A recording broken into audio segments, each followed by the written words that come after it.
Hello guys, welcome to my channel. Lawak nito guys na piniprepare na nila na taniman ng litos. Yan, ganito pag prepare guys. Oh. Ano, yung lupa ay pulverized talaga. Yung lupa. Ganyan ang pag pag prepare sa lupa na taniman lang ng litos. At ipapakita ko rin sa inyo yung mga gamit na gagamitin nila dito pagtanim ng litos. Ipapakita ko sa inyo mamaya. Andun sa kilid. Diyan. Pupuntahan natin doon. So, diyan sa kabila guys, yung mga diyan, yan. Ayan. Yung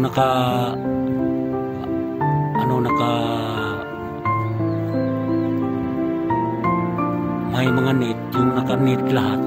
Yan, dito rin sa kabila, sa likod ko. Ay, yun, yung parang apple din na tinatawag lang ditong nas. Pero iba sa apple. Kasi ito ay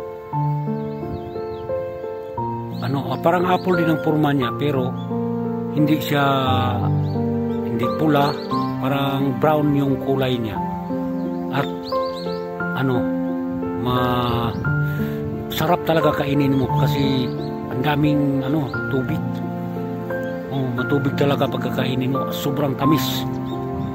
Yan, mahal dito sa Pilipinas, dito sa Japan. Yan.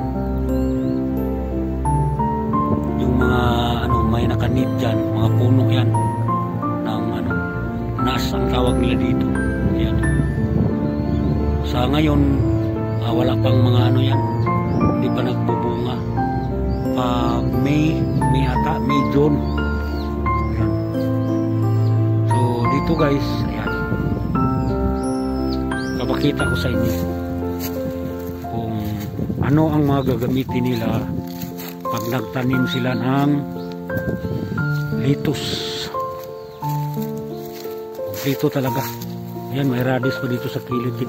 May sibuyas pa guys. Ayan. Ganyan sila magtanom ng sibuyas din guys. Ayan. Tanim sila ng sibuyas guys.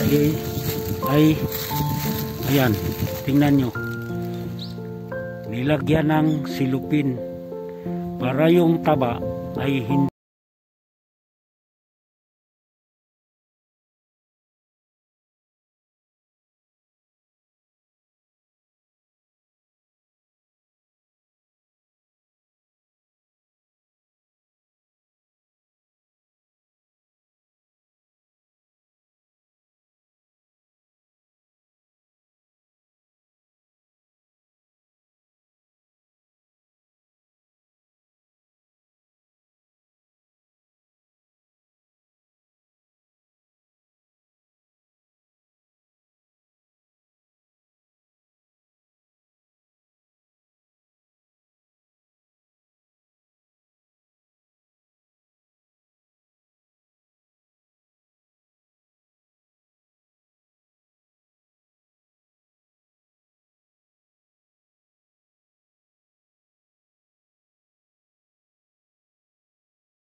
nakalagay yung mga ano nila. At saka ito guys, kailangan nila talaga to. Ayan, tingnan niyo.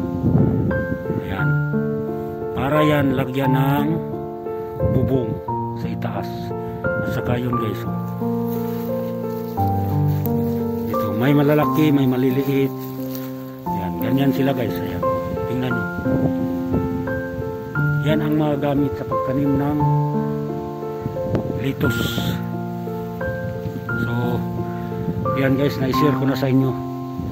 Yan ang gagawin ko pag uwi ko sa Pinas, pag nakauwi na ako. Ganun. So yung litos, walang butas yung dahon. Ganyan, totoo yan. Napakaganda yan talaga. Thank you for watching guys sa inyong lahat. Belated Happy New Year sa inyo. Sa suporta nyo sa akin guys. Salamat. Yan. Sobra guys, napakaginaw. So thank you for watching.